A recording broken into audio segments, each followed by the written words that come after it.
उत्कर्ष विद्यालय के ऑनलाइन शैक्षणिक मंच पर हिंदी विषय के अंतर्गत हम आप लोगों को कल संधि का व्याकरण पढ़ा रहे थे। आज हम कल आपको संधि की सामान्य परिभाषा, संधि के पद, संधि के भेद ये बताए गए। कल आप संधि के भेदों में प्रथम भेद दीर्घ स्वर संधि का अध्ययन किया। दीर्घ स्वर संधि का सूत्र है आकाश सवर्णी दीर्घ। आपको कल बताया गया था अ का मतलब आ, ई, उ, री और ली है। सवर्ण का मतलब सवर्णी समान स्वर। दीर्घ का मतलब बढ़ाव के एग्जाम्पल बताए गए, जैसे दैत्य धन हरि दैत्यारी हुआ, मूर्धन हरि मुरारी हुआ, विद्याधन आलय बराबर विद्यालय हुआ, विद्याधन अर्थी बराबर विद्यार्थी हुआ, शिवधन आलय बराबर शिवालय हुआ। उसी कड़ी में आज हम आपको अगली संधि बताते हैं गुण संधि। गुण संधि, गुण संधि जिसका सूत्र है आद गुण। आद गुण गुण संधि का सूत्र। इसके बाद इसकी परिभाषा देखेंगे। आद गुणा का मतलब क्या है? यदि आ या आ के बाद, यदि आ या आ के बाद ह्रस्व या दीर्घ, ह्रस्व या दीर्घ ई, उ, री तथा लृ आए तो,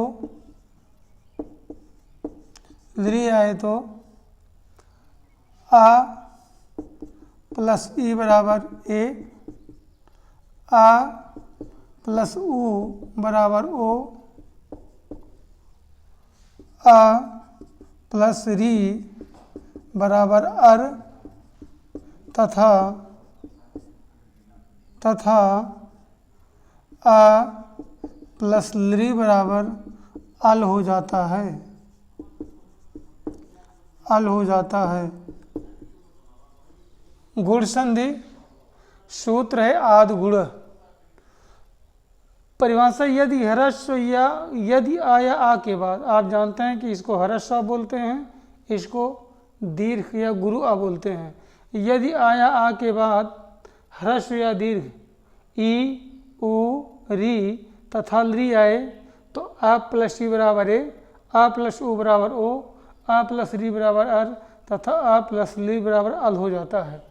यहाँ एक चीज़ ध्यान देने की बात है कि ये ह्रस्व अ या दीर्घ अ भी आ सकता है। यहाँ ह्रस्व ई या दीर्घ ई भी आ सकती है।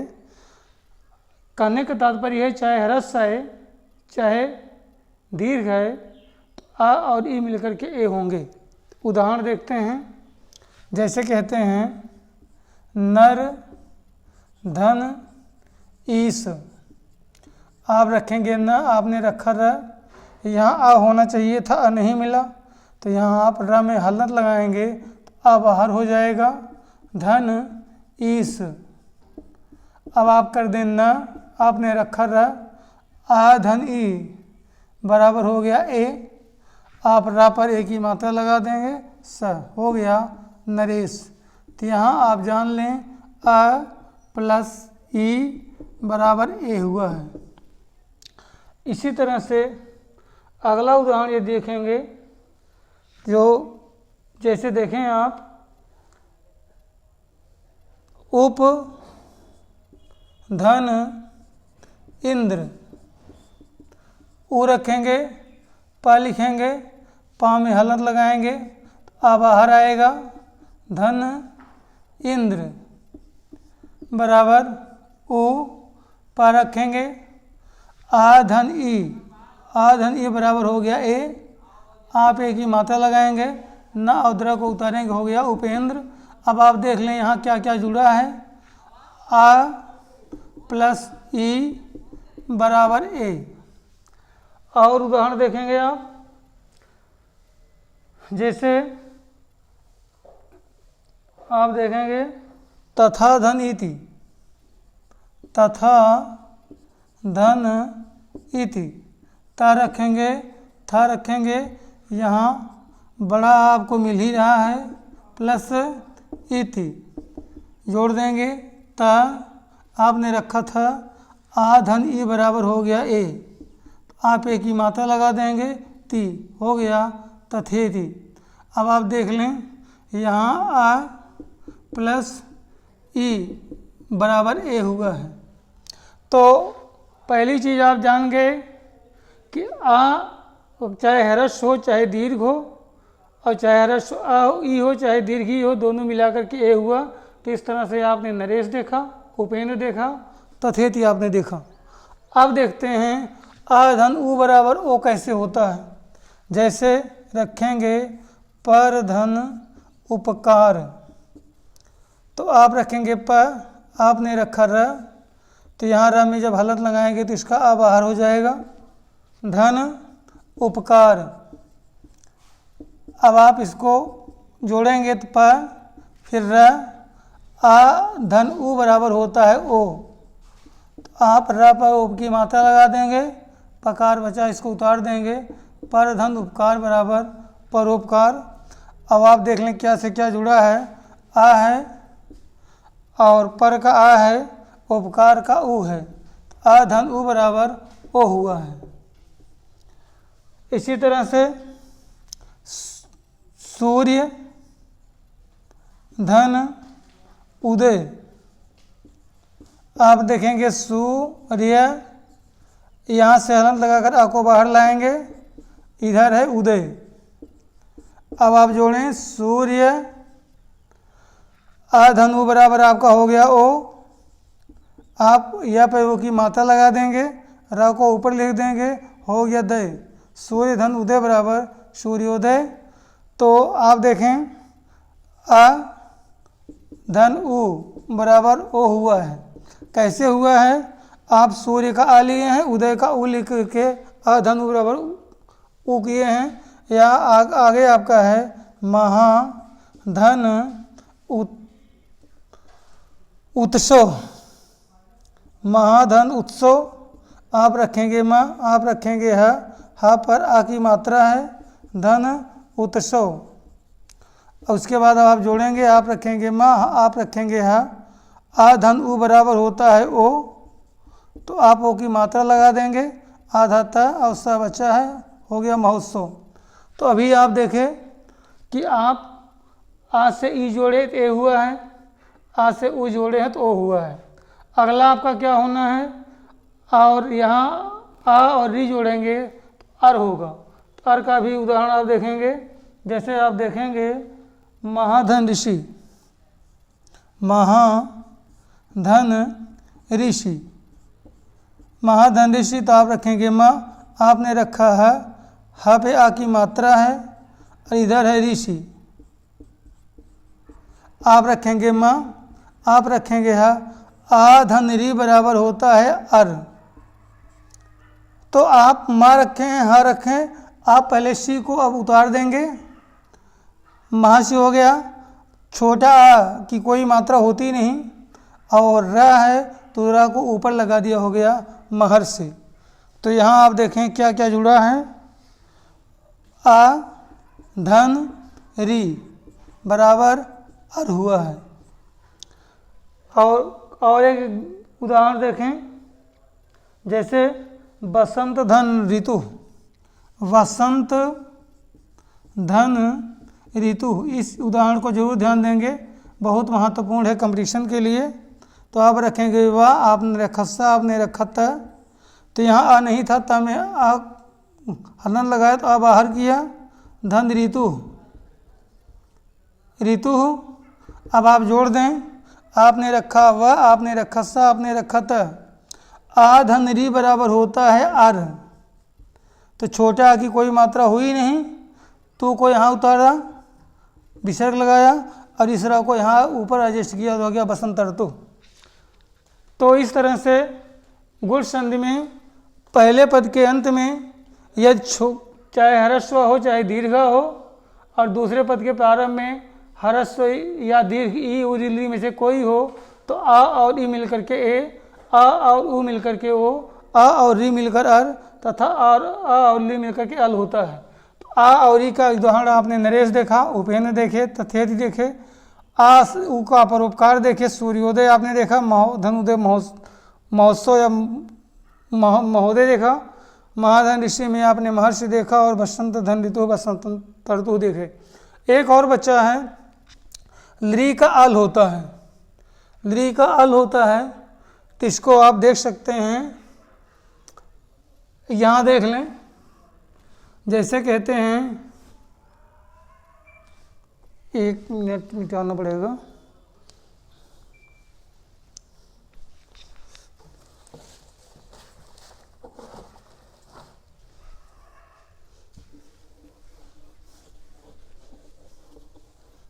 देखें आ धन ऋ बराबर अल कैसे होगा, जैसे मम धन लृकार, तो आप रखेंगे म, आप रखेंगे म, फिर उसके पश्चात इस पर हलन लगाएंगे तो इसका आ बाहर आ जाएगा, धन लृकार। अब आप देख लें, आप रखेंगे म, आपने रखा म, तो आ धन लृ बराबर होता है अल, अल। तो आप ये माँ आधा ही था तो छोटा आ जाएगा तो इस माँ को पूरा कर देगा, आधा ला बचा, आधा ला को यहाँ उतारा, कार को कर दिया, हो गया ममलकार। या और देख लें, तब धन लृकार बराबर आपने रखा था, आपने रखा वह में जब हलन लगाएंगे तो आ बाहर हो जाएगा, धन लृकार। अब आप करेंगे त व, आ धन लृ बराबर होता है अल, अल। तो ये आ आएगा तो वा को पूरा कर देगा, आधा ला को यहाँ रखा और कार को उतार दिया, हो गया तवलकार। तो इस तरह से स्वर संधि का दूसरा भेद, कल आपने दीर्घ संधि पढ़ा था, दीर्घ संधि पहला भेद था जिसका सूत्र था आका सवर्ण दीर्घ। स्वर संधि के दूसरे भेद को आप पढ़ रहे हैं, गुण संधि आदि गुण। यदि आपको बताया गया था संधि में दो पद होते हैं, पूर्व पद और पर पद। पूर्व माने पहला पद, पर माने बाद वाला पद। आपको बताया गया था कि यदि पूर्व पद के अंत में ह्रस्व अ अथवा दीर्घ हो और उसके पश्चात ह्रस्व या दीर्घ ई उ री ली में से कोई भी वर्ण हो तो आ और ई मिलकर के ए होगा, आ और उ मिलकर के ओ होगा, आ और री मिलकर अर होगा तथा आ और ई ली मिलकर अल होगा। तो इस तरह से आपने नरेश देखा। नरेश में नरेश पूर्व पद है, ईस पर या उत्तर पद है, नर का अलिया, ईस का इलिया, तो आधनी बराबर ए हो गया, नरेश सिद्ध हो गया। इसी तरह से ऊ का एग्जाम्पल देख लें, पर धन उपकार है, तो आप जो है पर पूर्व पद है, उपकार पर या उत्तर पद है, पर का अलिया, उपकार का उ लिया, तो आधनु बराबर ओ हो गया। इस तरह से मम धन लिकार है, तो मम धन लिकार आप मम का आ लिए, लिकार का लिए, तो आ धन ली बराबर हो गया अल, तो ममलकार। और इस तरह से तवलकार भी सिद्ध हुआ। तो स्वर संधि के भेदों में दो संधि आप पढ़ चुके, पहला था दीर्घ संधि, दूसरा गुण संधि। अगली संधि देखते हैं यण संधि। एक संधि और देखते हैं यण संधि।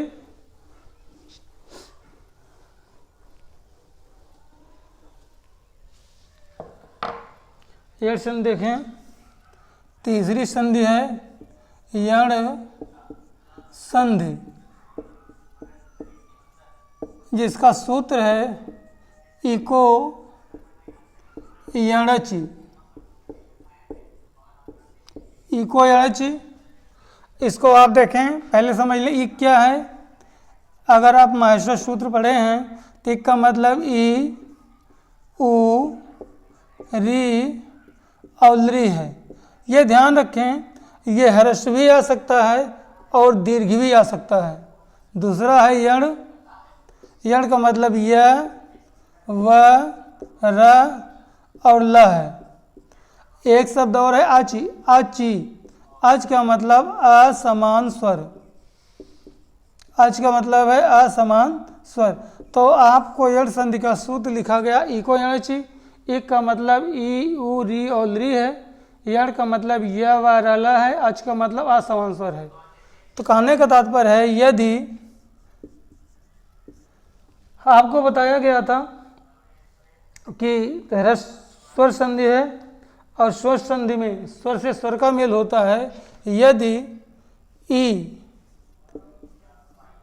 मतलब इसका मतलब समझ लीजिएगा ह्रस्व या दीर्घ, यदि ह्रस्व या दीर्घ ई उ री ली के बाद, यदि ह्रस्व या दीर्घ ई उ ली के बाद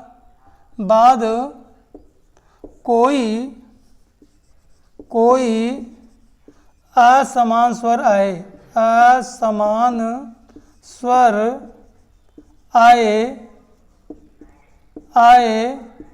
तो ई बराबर या, उ बराबर व, री बराबर र तथा ली बराबर ला हो जाता है।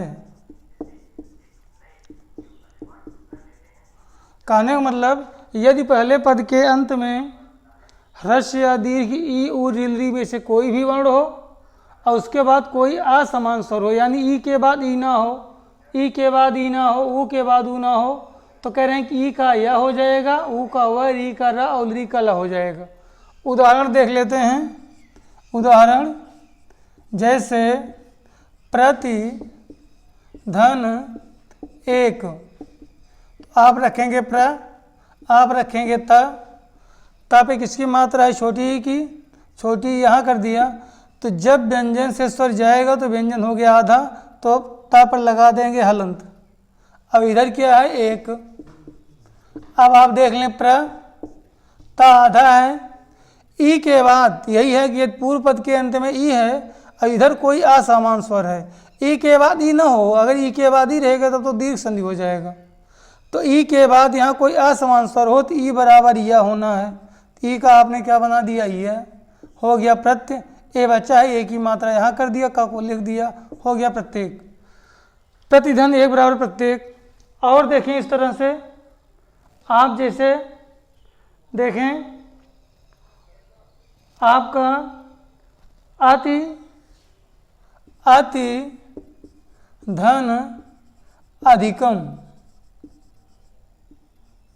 अति धन अधिकम आप रखेंगे आपने रखा ता पर किसकी मात्रा है, छोटी ई की, छोटी यहाँ कर दिया।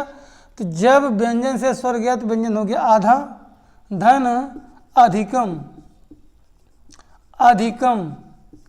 तो आपने क्या रखा, तो आपने रखा ता है आधा, ई बराबर हो गया यह, आपने यह रखा अधिकम, सीधे उतार दिया धिकम। आप प्रश्न कर सकते हैं सर जी आ कहाँ गया, तो आप जान लें कि ह्रस्व जो है वह व्यंजन को पूरा करने का काम करते हैं, ह्रस्व या की कोई मात्रा नहीं होती है। और इस तरह से यण संधि में पहला आपने देखा ई बराबर या होता है, आगे आप देखेंगे कि ऊ बराबर वह कैसे होता है। तो आप देखें जैसे सुधन आगतम, सुधन आगतम, आप देखें आपने रखा स पर किसकी मात्रा ऊ की, ऊ इसको अलग कर दिया तो व्यंजन पर लग गया हलंत, धन आगतम, आगतम। अब आप देख लें स आधा है, आधा स लिखेंगे, ऊ के बाद ऊ नहीं बल्कि वह है, तो ऊ का क्या हो गया, वह आपने रखा हुआ आगतम है, आगतम को सीधे उतार दिया आगतम, तो सुधन आगतम बराबर हो गया स्वागतम। और आप देखें ऊ बराबर वह, जैसे है ऊ बराबर वह में मधुधन अरिह, मधुधन अरिह आप रखेंगे म, आपने रखा ध पे किसकी मात्रा, ऊ की मात्रा हटाया तो व्यंजन हो गया आधा, धन अरिह, अरिह। अब आप उतार दें म, ध आधा है, ऊ बराबर होता है वह, आपने वह रखा, आरी, छोटे आ की कोई मात्रा हुई नहीं, री को उतार दिया तो हो गया मध्वरी। तो आपने ई बराबर यह बनाना सीखा प्रत्येक और अत्यधिक के द्वारा। आप ऊ बराबर वह सीख रहे हैं, सीखे स्वागतम और मध्वर के द्वारा। अब देखें री बराबर र करना है। री बराबर क्या करना है? र। जैसे पितृ धन आज्ञा, आप रखेंगे पी, आपने रखा ता पे किसकी मात्रा है? री की, धन आज्ञा। अब आप देख लें, आपने रखा पी, आपने रखा था, री बराबर क्या होता है? र। राधा है तो र को नीचे यहाँ आदेश किया, हो गया पित्र, आज्ञा को सीधे उतार दिया तो हो गया पित्राज्ञा। या मातृ धन आदेश, तो आप रखेंगे माँ, आपने रखा था, मात्रा किसकी है? री की, धन आदेश। अब आप देख लें माँ, आपने रखा था, री बराबर क्या होता है? र। र को यहाँ लगाया, आदेश को उतार दिया तो हो गया मात्रादेश। अब इसके पश्चात री बराबर क्या होता है? ला। इसको देख लें, लृ धन आकृति, तो आप रखेंगे लृ, तो आपको सीधे बताएगा लृ बराबर क्या होता है? ला होता है, आपने ला लिख दिया, आकृति को सीधे उतार दिया तो हो गया लाकृति। पुनः देखेंगे स्वर संधि का तीसरा भेद, यण संधि। यण संधि का सूत्र है इको यणच। इको यणच का मतलब, इक का मतलब ई, यू, री और लृ है। यण का मतलब य, व, र, ल है। अच का मतलब असमान स्वर। यानी यदि पहले पद के अंत में ह्रस्व या दीर्घ ई, उ, री, लृ हो और दूसरे पद के प्रारंभ में कोई असमान स्वर हो, ती का या, उ का व, री का रा तथा ली का ला हो जाता है। जैसे प्रतिधन एक देखें आप, तो प्रति पूर्व पद है, एक उत्तर पद है, तो प्रति के अंत में ई है, इधर ए है, ई बराबर यह होकर के प्रत्येक हो गया। इसी तरह से अध्यधिगम हो गया। शुधन आगतम में पहले पद के अंत में ऊ है, इधर आ है, तो ऊ बराबर वह होकर के स्वागतम बन गया। मधुधन यर में पहले पद के अंत में ऊ है, दूसरे पद के प्रारंभ में आ है, तो ऊ का वह होकर के मध्वरी बन गया। पितृधन आज्ञा में पहले पद के अंत में री है, दूसरे में आ है, तो री का रब मिलकर के पित्राज्ञा, और इस तरह से मातृधन आदेश बराबर मात्रादेश हुआ और लृधन आकृति बराबर लाकृति हुई। तो आज आपको दो संधि पढ़ाई गई, गुण संधि और यण संधि। गुण संधि का सूत्र है आदि गुण, यण संधि का सूत्र है इको यणच।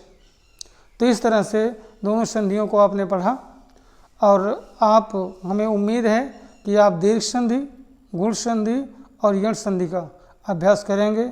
कोई समस्या होती है तो पुनः अगली क्लास में मिलेंगे। बहुत बहुत धन्यवाद।